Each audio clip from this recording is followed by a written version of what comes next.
Selamat pagi, ibu-ibu. Terima kasih sudah hadir bersama kami. Para pemirsa, hari ini di ruang podcast kesehatan kita kedatangan tiga tamu penting yang akan mengupas secara global peranan keluarga dalam kesembuhan ODGJ. Di samping saya sudah hadir Kak Heni. Beliau adalah psikolog di Dinas Kesehatan, Ibu ya? Iya, sekarang PJ Keswa. PJ itu penanggung jawab kesehatan jiwa kabupaten. Oh gitu, penanggung jawab kesehatan jiwa kabupaten. Nah, di sampingnya ada Bu Eka. Kalau Bu Eka? Pengelola program jiwa di Puskesmas Manggar. Penanggung jawab program kesehatan jiwa ya? Oh ada ya? Iya. Oh, oke. Ini sekaligus ilmu pengetahuan baru juga buat kami dan informasi buat masyarakat. Selanjutnya ada Kak Eli. Kak Eli ini keluarga dari pasien ya, yang akan berperan banyak dalam kesembuhan pasien. Langsung saja Bu, biar nggak berpanjang-panjang, ke narasumber satu aja dulu, ke Kak Heni. Mungkin bisa dijelaskan Kak secara singkat apa yang dimaksud dengan gangguan jiwa itu seperti apa sih? Mungkin kami juga masih banyak yang kurang paham. Silakan Kak. Iya. Gangguan jiwa itu sebetulnya sindrom ya, atau sekumpulan gejala yang mempengaruhi pikiran, kemudian perasaan, perilaku, yang kemudian menyebabkan disfungsi. Ya, disfungsi itu ketidakberfungsian ya, ada terhadap diri seseorang dalam melakukan aktivitas sehari-hari. Mungkin singkatnya seperti itu. Oke. Tapi setiap orang itu, setiap individu selalu berbeda-beda gitu ya, Bu ya? Iya. Begini, kita luruskan sebelum ke gangguan jiwa ya. Mungkin kita kenalnya sehat jiwa dulu sebelum masuk ke gangguan jiwa. Jadi sehat jiwa itu adalah suatu kondisi, Bang. Kondisi di mana kita seorang individu itu sejahtera, ya, menyadari kemampuan kita, kemudian kita mampu mengatasi tantangan kehidupan sehari-hari. Selain itu juga bisa produktif dan bermanfaat maksudnya. Dan di penghujung adalah kita bisa maksudnya berkontribusi, berdaya terhadap komunitas maupun lingkungan sekitarnya. Jadi dalam artian kan pikiran orang tuh kalau sehat jiwa itu berarti kan nggak gila, maksudnya kan gitu. Jadi sehat jiwa itu dalam artian memang bukan hanya tidak ditemukan artiannya gangguan kejiwaan, tapi endingnya adalah perasaan senang, bahagia, sejahtera, atau well-being mungkin bahasa ininya gitu. Ya gitu. Jadi maksudnya sehat jiwa itu dalam artian tadi 4 hal. Tadi mampu sadar mengenali potensi diri kita. Saya kurangnya apa, saya lebihnya apa. Itu yang disebut sehat jiwa ya. Tanda sehat jiwa. Kemudian juga tadi mampu mengatasi tantangan, artinya mampu mengolah stresnya. Gitu ya. Yang kemudian yang ketiga juga tadi produktif kayak kita ini kerja misalnya, bermanfaat ilmunya, kemudian bisa berkontribusi, artinya dari produktivitas itu punya manfaat untuk orang lain maupun sekitar, kira-kira begitu. Ya, jadi nanti gangguan jiwa tuh Bang, maksudnya nggak ujuk-ujuk satu hari ada masalah langsung kejadian tuh enggak. Enggak ya? Enggak. Jadi butuh proses yang panjang dulu. Makanya nanti ada yang namanya penyebabnya dulu. Penyebab itu ada banyak banget. Kita tilik dari model biopsikososialnya.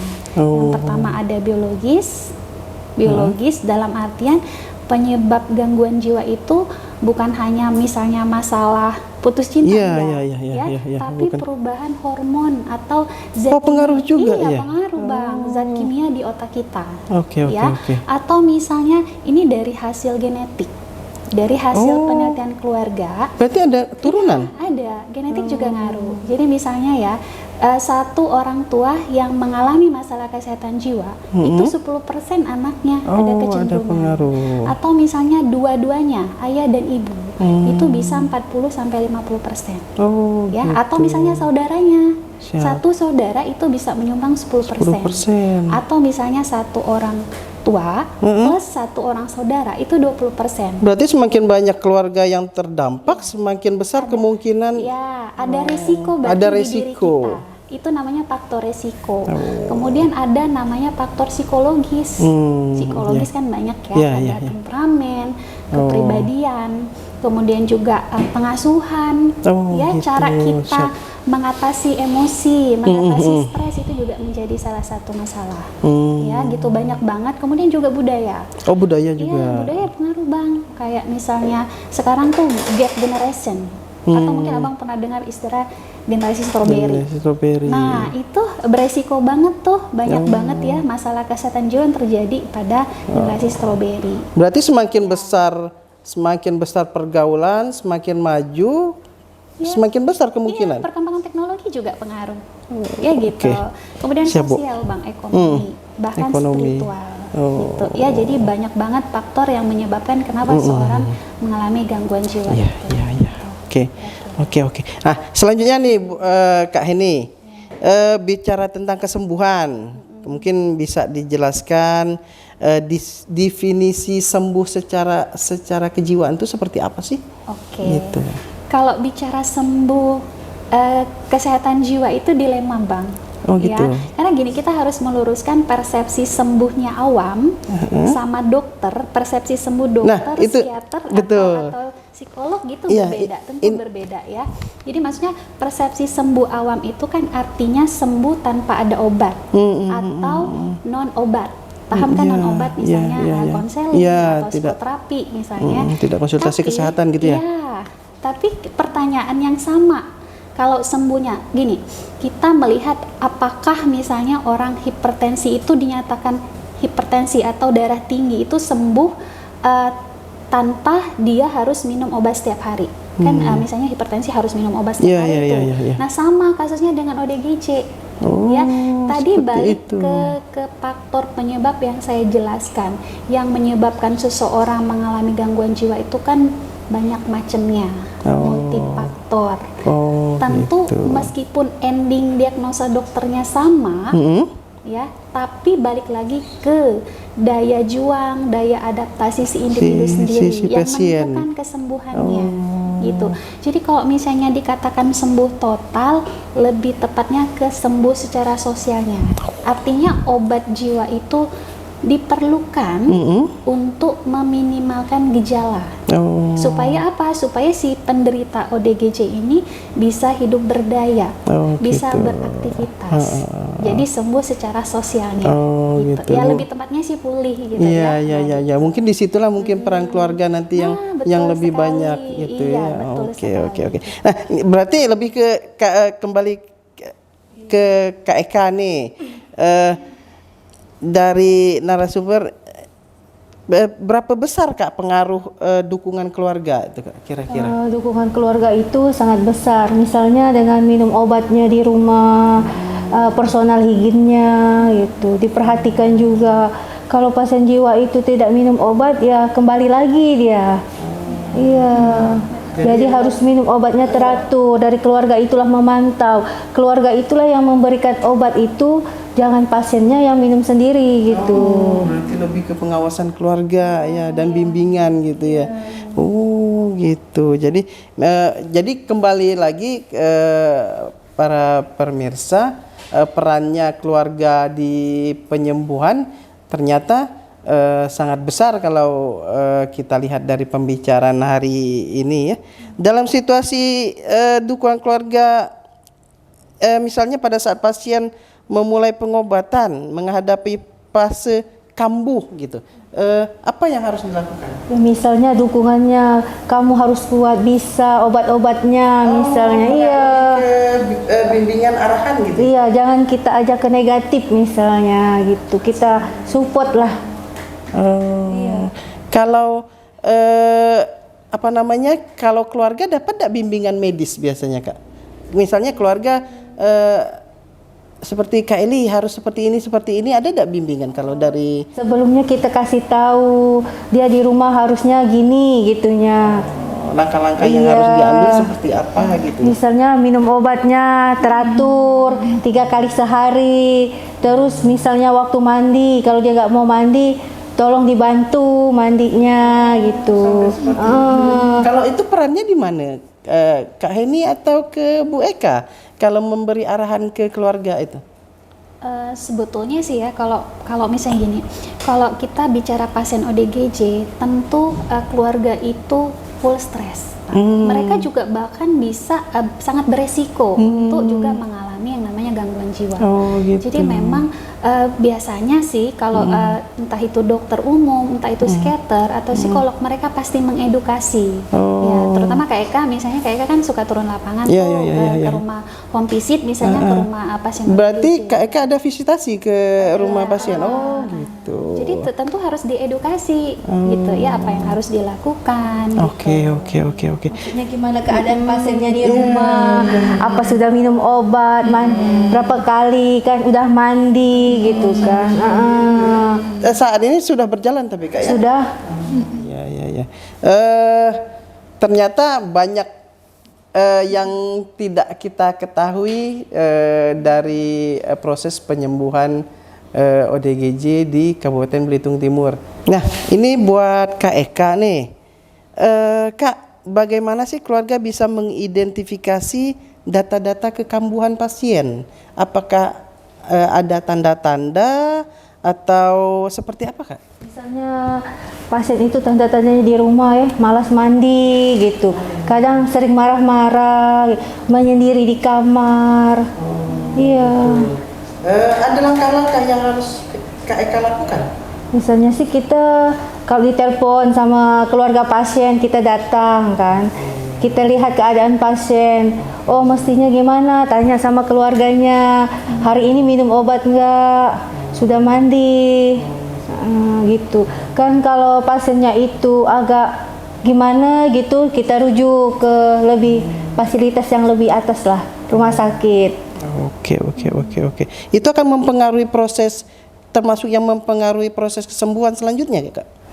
Misalnya pengaruh proses kesembuhan itu dukungannya dari keluarga tadi lah, terus dari obat-obatannya di rumah itu, misalnya keluarga itu diperhatikan lah, dia lebih minta diperhatikan, nggak boleh misalnya dicuekin lah gitu.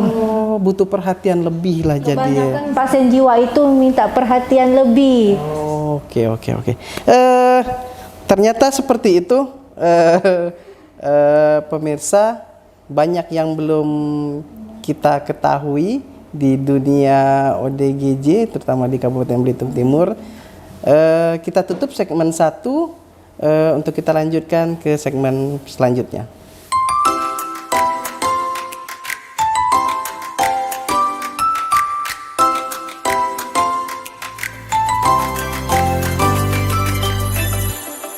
Kembali ke segmen kedua, masih di podcast kesehatan masyarakat. Kali ini lebih banyak mengulas ke peran keluarga sama pasien. Mungkin bertanya dengan Kak Eli, situasi di rumah seperti apa, terus cara menghadapi pasien seperti apa nih. Apa tantangan yang paling sering dihadapi Kak Eli di keluarga dalam mendampingi proses kesembuhan pasien? Tantangannya pas ketika dia lagi nggak stabil gitu, maksudnya kumat. Nah itu tantangannya, aku berusaha untuk dia menstabilkannya gitu. Misalnya kalau dia kumat itu kan dia mengganggu gitu ya, mengganggu ketenangan lingkungan tetangga gitu kan. Akunya nggak enak gitu. Misalnya jam 2, jam 3 malam dia itu di jalan gitu loh, ngingar gitu. Jadi kayak marah-marah sendirian gitu. Tapi masih sering terjadi? Enggak, itu kalau lagi kumat. Tantangan itu aku untuk menstabilkannya. Otomatis biasanya aku ngechat Eka gitu kan. Kak, ini gimana nih? Itu tadi perannya Kak Eka muncul di situ. Ke situ. Jadi nggak langsung ke dokternya kan. Jadi lewat Eka dulu ngechat gitu kan. Ini Roni gimana? Ya udah nanti Ekanya dateng gitu kan. Gitu. Kalau Kak Eli tahu nggak misalnya gejala-gejala yang akan kambuh atau persiapan-persiapan biasanya ada nggak dikasih pengarahan dari Kak Eka? Biasanya kan wah sepertinya udah mau kambuh gitu. Apa Biasanya yang harus kulakukan? biasanya aku sendiri yang agak tahu kayaknya agak lain gitu dia.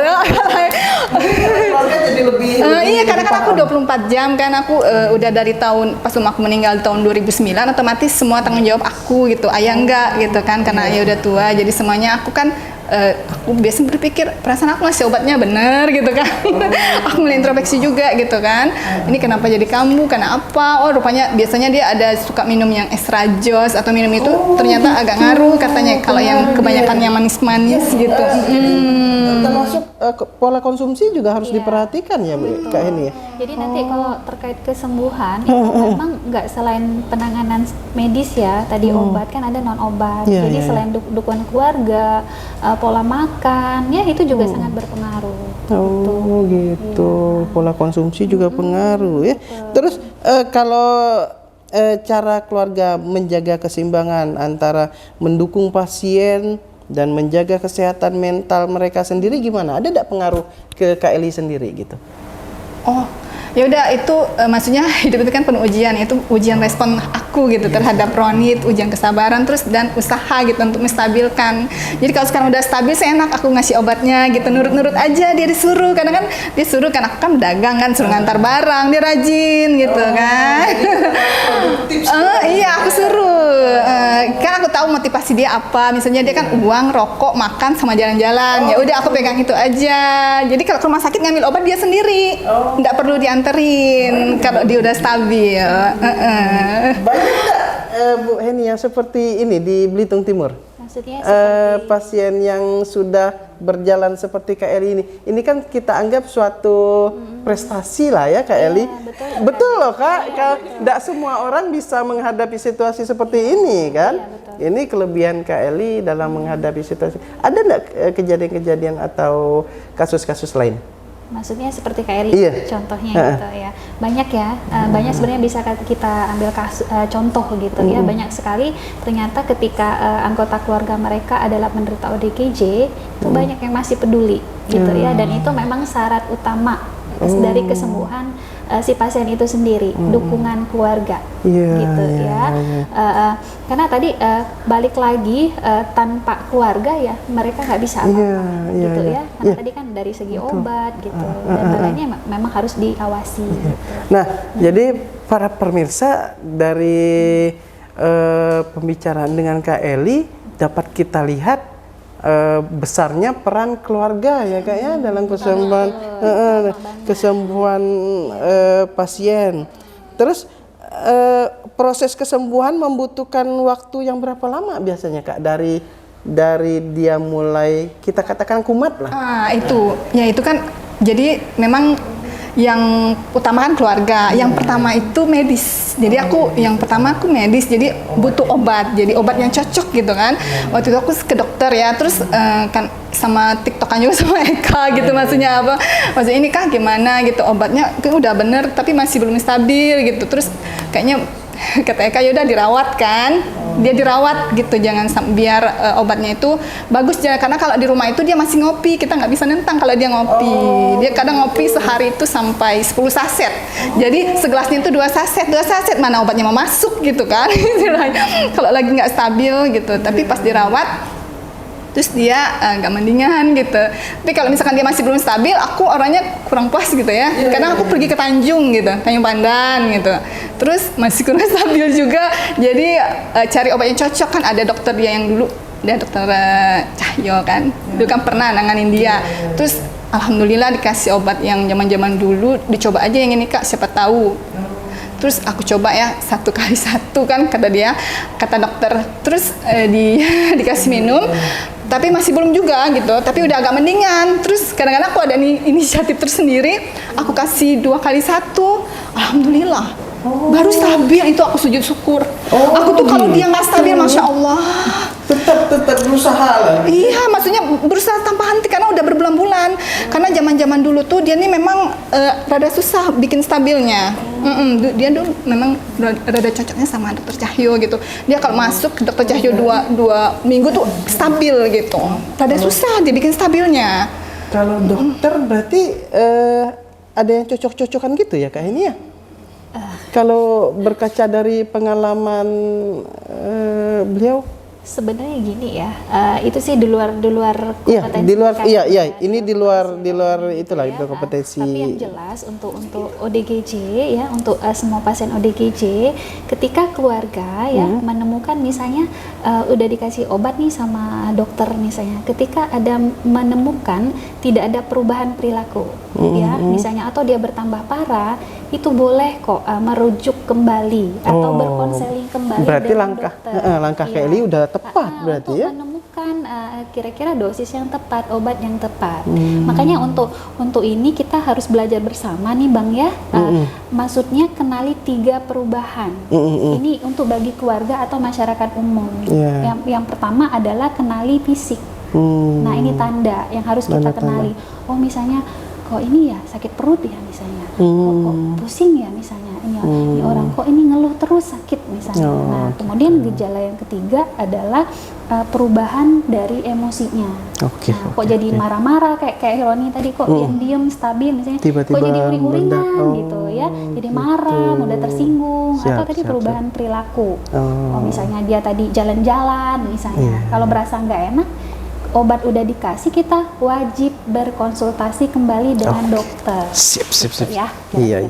Jadi alangkah pengalamannya Kak Eli selama ini gitu ya. Betul. Oke, selanjutnya nih, selain dukungan emosional, bagaimana peran keluarga dalam membantu pasien tetap terhubung dengan lingkungan sosial mereka? Jadi maksudnya ada kiat-kiat khusus Kak Eli agar Bang Roni tetap bisa bersosialisasi atau menjalankan aktivitas yang Kak Eli harapkan tadi, ngantar barang ya. Suka aku bawa-bawa sih kemana-mana. Kadang kan kondangan cuma sendiri, ya udah aku ajak dia, aku sih nggak malu. Ya udah aku udah berdamai dengan keadaan. Prinsip pertama, berdamai. Ya, itu proses yang penting Bang. Ya, salah satu proses dari menerima kondisi. Berdamai dengan keadaan. Itu berat loh. Prosesnya panjang. Ya. Aduh, dapat ilmu baru dan pengalaman baru nih. Selanjutnya nih, untuk keluarga dalam hal pengobatan atau terapi, bagaimana keluarga memastikan pasien mengikuti rekomendasi? Ada tidak kiat-kiat khusus agar Bang Roni tetap mengikuti proses pengobatan gitu? Jadi kan dia minum obatnya 3 kali sehari. Jadi rutin. Atau cuma sekedar pas kambuh? Oh enggak, itu berhenti. Maksudnya obatnya tidak boleh berhenti. Jadi aku biasanya gimana ya? Aku kadang suka lupa kan. Jadi gimana caranya? Jadi di antara obat itu aku kasih ada motivasinya rokok. Jadi aku nggak sembarang ngasih dia rokok, nggak sembarang ngasih dia duit. Jadi kalau dia mau uang, dia harus mandi dulu. Gitu. Jadi setiap pagi dia mau minta. Ya kalau mau minta uang mandi dulu gitu kan. Terus kalau mau minta rokok minum obat dulu. Jadi dia biasanya yang suka ngingetin, Kak minum obat karena dia mau minta rokok gitu kan. Jadi kadang aku yang lupa, oh iya tunggu, misalnya udah jam 7 gini. Oh kalau mau minum obat makan dulu, enggak boleh kan, harus makan. Dia kata, ya udah makan gitu terus minum obat. Jadi dia sendiri yang malah aku kadang dikejar-kejar, Kak minum obat sampai orang ngeliling. Itu kenapa orang? Karena dia enggak mau ngerokok. Jadi aku taruh motivasinya di situ. Kadang kakak aku mau mandi, karena dia mau duit gitu dari situ. Jadi kalau dia mau minta duit nggak cuma-cuma untuk aku. Misal Kak minta duit, udah nganterin barang dulu gitu. Gitu. Oke. Bagus sekali nih trik yang diterapkan oleh keluarga pasien, mungkin bisa jadi pengalaman dan masukan untuk pasien-pasien lain.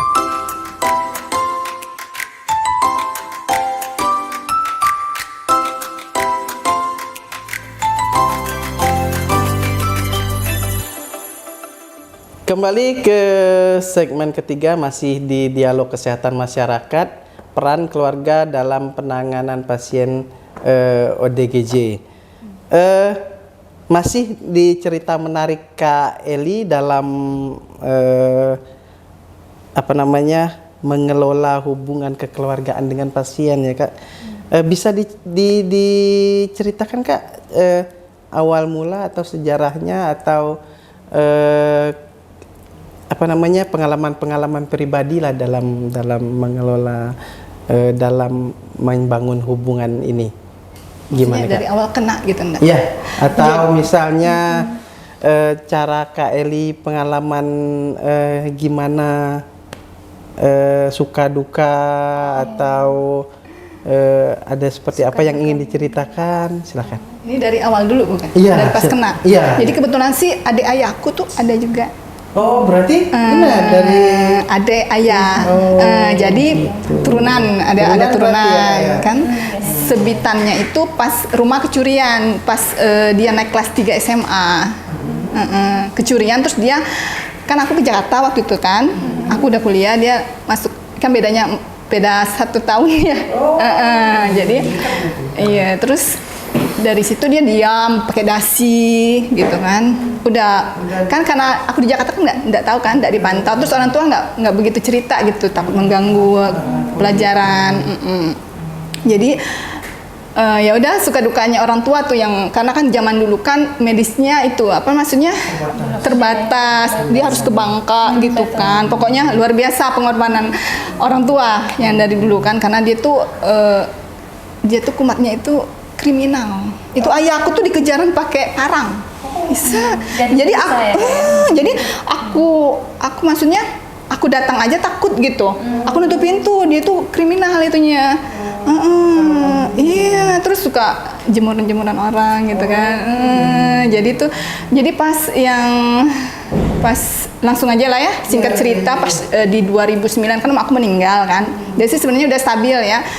Di 2009 itu mama meninggal, terus jadi semua tanggung jawab aku yang ini ngasih obat. Dia nggak bisa dikasih obat sendiri. Dia pernah minum obat sepapan. Pernah. Jadi saking sepapan. tidak diawasi, kalau tidak diawasi gitu. Jadi kan aku taruh di luar. Jadi otomatis sekarang aku taruh di kamar aku gitu, obatnya. Karena dia dimakan sepapan, udah dia bubui-bubui. Aku bilang apa ini? Dimakan sepapan, terus itu aku pakai susu beruang, air kelapa gitu, udah netral. Jadi langsung aku pegang itu. Suka dukanya ya itu pas dia nggak stabil gitu. Jadi pas ini sih kalau dia stabil sih aman-aman aja ya.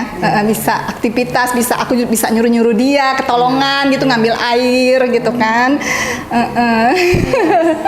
Iya, suruh belanja, beli beras gitu kemana-mana. Aku pakai buku catatan gitu kan. Nanti biasanya ke toko, mana sih nih catatan? Jadi catatan aku dibawa gitu kan kemana-mana. Suruh beli bakso. Jadi dia kayak just tip juga. Jadi just tip suka-suka. Iya, ketolongan. Jadi sebenarnya masih bisa bersosialisasi ya Kak ya? Iya bisa. Tidak ada kendala sebenarnya ya kalau dalam keadaan stabil. Iya, kalau dalam keadaan stabil. Tapi itu tadi persyaratannya. Kalau ODGJ itu kalau bisa pertama adalah medis obat tadi ya. Usahakan jangan sampai putus obat atau memutuskan sendiri. Untuk putus obat maksudnya. Oke, berarti kontrol ke dokter tetap Kak Eli ya? Tetap. Dia sendiri. Kalau udah stabil dia sendiri. Kecuali kalau kumat dia aku ngedampingin. Baroni masih ke dokter sendiri? Bisa sekali. Oh gitu. Iya, aturan minta sebulan sekali gitu kan, aku tidak stabil. Iya, seminggu sekali. Dia kan ada gulanya juga kan, dia kontrol juga sebulan sekali. Gulanya waktu tidak stabil tuh dia seminggu sekali, tapi kalau udah stabil dia sebulan sekali. Aku bilang, Roni, dokter ini tuh suruh sebulan sekali kan, Roni udah stabil, kasihan dia seminggu sekali. Seminggu sekali. Iya, yang nggak tahannya itu ngantri obatnya kan, kasihan. Apalagi dia kan nanti dia udah Tapi Eli senang nggak kalau ke rumah sakit ngambil Senang. obat? Senang ya. karena ada motivasinya dikasih uang. Bagus juga berarti ya. Berarti masih kalau ke dokter sendiri bisa enggak Baroni? Bisa? Bisa. Bisa. Bisa. Kontrol dokter gula dia apa dokter yang penyakit dalam kan, gula darahnya kan tinggi sama kolesterol dia sendiri. Dia ke lab sendiri. Enggak perlu di Enggak, karena kan stabil. Enggak merepotkan sih, udah stabil. juga berarti. Ya, ini kembali lagi ke yang harus disampaikan, yang emang harus saya sampaikan. Ini untuk stigma sosial gimana Kak Eli? Ini kita udah mulai ke sosial, ke lingkungan sosial gimana? Stigma sosial maksudnya? Selagi dia stabil, ya aman-aman aja. Soalnya kalau dia nggak stabil, akunya juga nggak enak ya sama tetangga gitu. Takutnya kini itu kok dibiarin gitu, nggak diobatin. Padahal kita udah usaha. Pada saat dia nggak stabil tuh ada tuh beberapa bulan itu kayaknya itu kok Roni nggak diobati. Padahal aku udah usaha gitu. Cuma belum nemu yang cocok gitu. Sampai aku ke Tanjung sampai 11 hari dirawat gitu. Terus masih nggak stabil juga kan. Ini kata tetangga, aku udah obatin gitu kan suka. Jadi mereka paham karena yang bikin stabil. Jadi tidak masalah dengan lingkungan sosial udah juga tahu. sebenarnya ya. Oke. Ini sebagai penutup nih, apa pesan utama yang ingin disampaikan Kak Eli sebagai penyintas lah ya ke pasien-pasien yang ada di luar? Ada tak kiat-kiat atau arahan atau pesan-pesan apa gitu untuk keluarganya? Iya, untuk keluarga yang lain biar bisa kalau ini otomatis kan kami nganggap Kak Eli ini sukses lah gitu ya menemani Bang Roni dalam menjalani kehidupannya role model kira-kira kiat-kiatnya ya udah anggap happy aja gitu. Maksudnya ya tadi kan berdamai, terus ujian itu kan ujian respon kita kalau misalkan dia nggak stabil gitu kan, kita apakah mau mengeluh, marah itu kan nggak ada gunanya, lebih baik kita cari solusi gitu kan. Jadi cari berusaha gitu untuk bikin dia stabil gitu, jangan pernah lelah untuk cari misal celah-celah, misal dia nggak mau minum obat nih si pasiennya, cari motivasi dia apa yang bisa dia tuh mau minum obat. Nah itu kan kunci kan? Iya, kan kadang kan kita juga mau minum obat ya kadang tambah obat gula sampai 7 macam. Ini pagi 7 macam, nanti sore malam 4 macam, nanti malam 2 macam. Kan kayaknya tapi dia suka karena ada motivasi. Ada motivasi. Apalagi obat gula dia. Kenapa sih obat gula kolesterol minum juga kan banyak kan? Kalau tidak mau minum obat gula, jangan ngopi. Mau tidak? Mau milih yang mana? Mau milih tidak ngopi, tidak minum obat, atau minum obat ngopi tetap? Ya aku udah bisa tidak ngopi, kata ya udah harus minum obat gitu. Ini trik dan kiat yang bagus ini. Kak Heni nih, Kak nih di segmen ketiga penutup kita, apa kira-kira yang ingin disampaikan? Atau tadi untuk arahan untuk keluarga pasien lain gitu, untuk mengikuti jejak Kak Eli misalnya, ada tak kiat-kiat khusus atau arahan yang lain? Oke, pertama memang proses penerimaan atau berdamai itu berat. Itu yang paling penting sebetulnya ya. Kenapa kok selama ini banyak penolakan ya?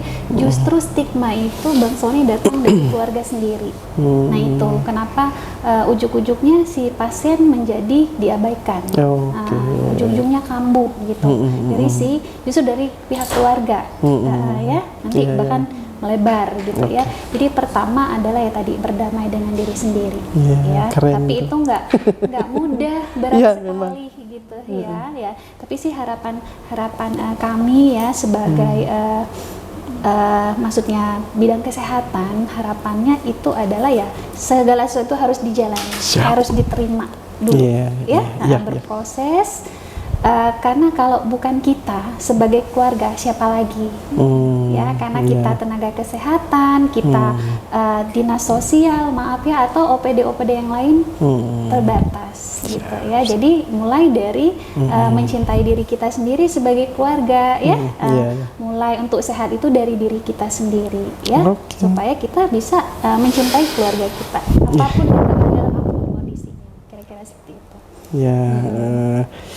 Cukup menarik dialog kita hari ini tentang kesehatan jiwa pasien, di mana ternyata peran keluarga sangat besar perannya dalam kesembuhan pasien. Terima kasih kepada narasumber yang telah berkenan hadir di kesempatan kali ini. Terima kasih sudah berbagi ilmu, wawasan, dan pengalamannya. Sudah di penghujung podcast kita hari ini, banyak masukan, motivasi, dan ilmu yang dapat kita ambil dari dialog kita hari ini. Terima kasih Kak Heni, Kak Eli, Bang Roni, tadi sangat memotivasi, sangat memberi masukan. Sampai jumpa di podcast kita selanjutnya.